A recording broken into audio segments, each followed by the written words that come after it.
Working with Parents by Laura Krejci, the case study for EDL 856 on parental apathy. First, what do we already know? We know that currently in our school we do not have any sort of organized parent organization. But we also know that the Interstate School Leaders Licensure Consortium, ISLLC Standard 4, says that the building level administrator is an educational leader who promotes the success of all students by collaborating with families and community members, responding to diverse community needs and interests, and mobilizing community resources. It's our responsibility as administrators to collaborate and work with families. We need to do the best job that we can with this. We also know that parental involvement benefits children, parents, and educators, and the school itself. That's what we will look at next. First of all, there are so many benefits to children when parents are involved. When parents can be involved in the school, children tend to achieve more, and that's regardless of their ethnic or racial background, their socioeconomic status, or even their parents' educational level. When children achieve more, they get better grades, they do better on tests, and their attendance is higher. Children more consistently will complete their homework. When they're more successful in school, when they're getting better grades, doing better on tests, they're going to have a higher self-esteem. They're going to be more self-disciplined and more motivated towards school. When all of this is occurring, they're bound to have a more positive attitude. Much research has been done on this, and children's behavior is just improved when they're doing better in school. There are less disciplinary actions needed. They behave better in school. There's also many benefits to parents, though. It's not just the children who will benefit. When parents are more involved, it increases their interaction and discussion with their children. So they're more sensitive to their children. They know what's going on at school. They can ask them about this and be more supportive of their children. Parents also become more confident in their parenting and decision making. When schools and parents can work together, parents have a better understanding of what the teacher's job is, and they know what the school curriculum is. They understand what their children should know at different ages. Parents' perceptions of the school then are improved, and there are stronger ties and commitments to the school itself. They want the school to succeed, and schools want parents to succeed. Parents are more aware of, and they become more active regarding policies that affect their children's education. When there are different things going on in the community, in the school itself, different laws that are being passed or trying to be passed, parents know what's going on, and they're more likely to support the schools and which would help their children to be more successful. Then, of course, there are also benefits for the teachers themselves. When schools have a high percentage of involved parents, teachers and principals are more likely to experience a higher morale. They know that the parents will be supportive of them, and that makes them feel better about their job. They are more consistent about communicating with parents. They have a deeper respect for parents' abilities and for their time, for their cultures and their diversity. They're more comfortable calling parents when problems or issues arise that need to be dealt with. And they're more likely to let parents know when their students are doing something well, and let parents know about the successes that their children are having. There's also many benefits for schools. Schools that actively involve parents in their community tend to establish a better reputations in the community.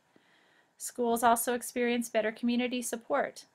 Parents are a part of the community, so when parents are involved in the school and then they go out into the community, other community members that might not have someone in the school see that, and they want to volunteer, and they're more likely to come in.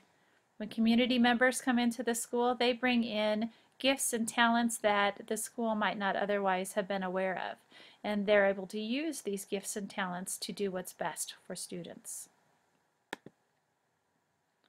Now, How do we go about getting parents involved when they haven't been in the past? I think the first step is to figure out who the parent leaders are. Maybe some of the parents leaders are those that are there tonight, the Monday night that we're having this meeting. But we need to find out what time works best for parents. Many parents work during the day, and evenings may be the only time that they can meet. However, there may be community events that are going on in the evenings. We need to know which nights are best. Some of our best parent leaders might not be able to come certain nights due to things that are going on in the community. We need to figure out what things teachers would like to see from parents. Teachers have a right to expect that parents will have their children at school ready to learn each day. Teachers should be able to expect that parents will support the decisions that they make and that they will encourage their children to continue learning outside of school, encourage them to do their homework and to be present each day. But parents also have a right to expect things from teachers.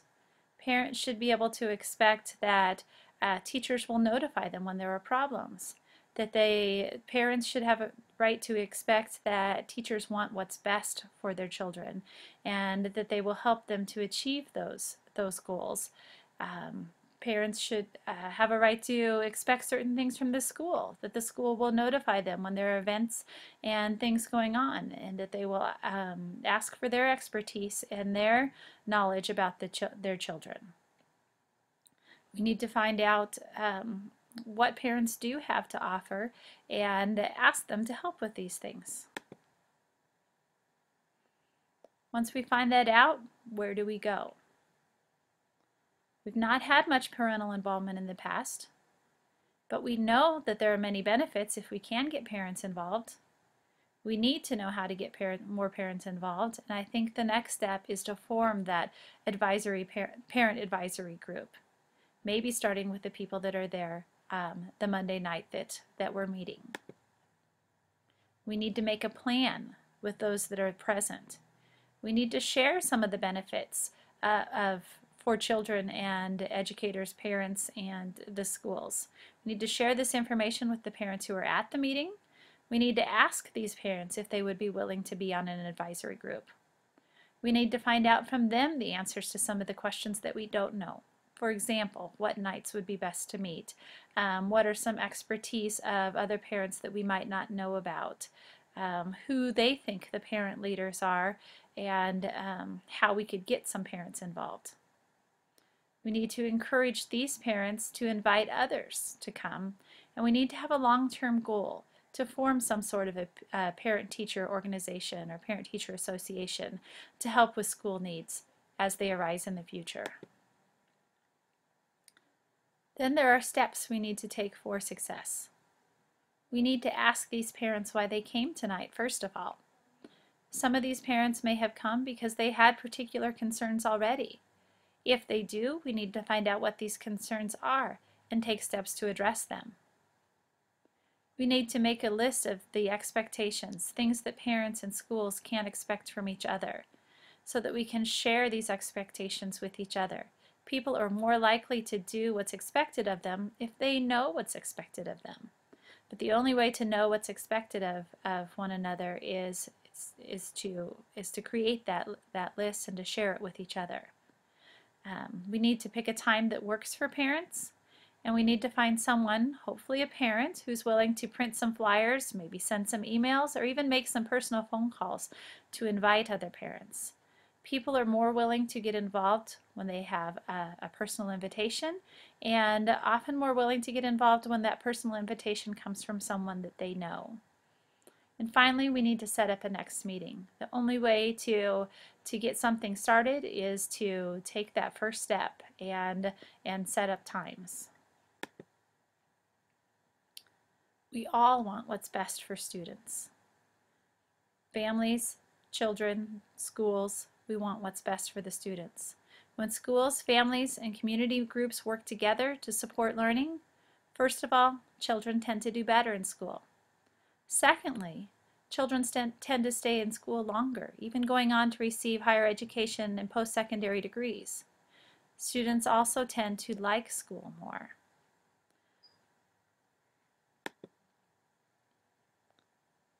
So, what's the resolution to our problem? How do we get parents involved?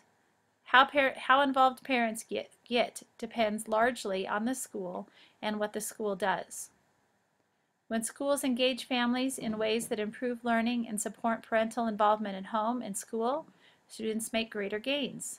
When schools build partnerships with families that respond to parent concerns and honor their contributions and share decision-making responsibilities, they are able to sustain connections that are aimed at improving student achievement.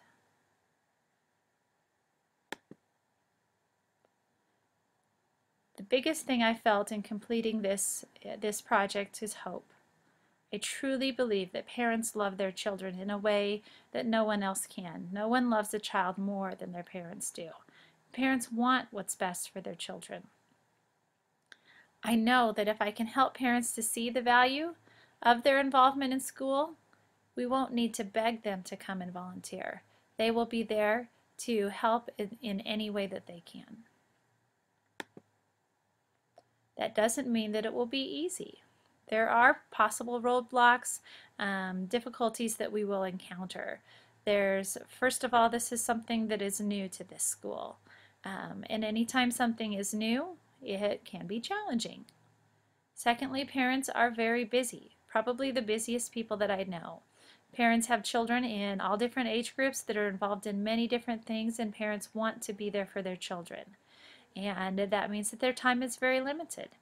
Parents, we have to respect their time, and so that when parents do come in and do volunteer, they feel like that their time is being respected and it is being valued and is being used to the best that it can be. The principal that we have right now is unsure about getting parents more involved than they already are. We need to make sure that he is comfortable with the way that things are going and that he understands the benefits of having parents involved, and that he is willing to work with this also. Finally, the last roadblock that I see is that it is a lot of work. Anytime you're working with more than one person, it's can be a lot of work to find things to agree on, and but the more work that it is, sometimes that's also when you see the most benefits. So, what are we doing to collaborate with families? Well, first of all, we met with the parents who did come to the Monday night meeting, and we got input from them. We heard the concerns of all those who are present, including the principal, who has tried to involve parents in the past without success, the parents that are there who maybe brought concerns from other parents that couldn't come, and also keeping in mind the teachers and concerns that they might have. And finally, we made a plan to keep these parents involved and to try to get other parents involved in the future. And how are we collaborating with community members? Well, getting parents involved is a win-win for everyone. When we have stronger families and stronger schools, we will have stronger communities. Parents will know people in the community that administrators may not. And when parents go out into the community, they can invite those community members in and get them involved in a way that administrators might not be able to do. When the whole community supports the school, all children are bound to be more successful when they can utilize the resources from the entire community and not just those of the ones that are already present. All this promotes the future success of our school. We have to start with where we are. We start with the advisory group of parents that were able to come the first night, and then we make a plan to get more involvement of both parents and community members. We work together for a long-term goal of having a parent-teacher organization, and we work for what we all want, what is best for every child. Then we will be looking to the future of our school.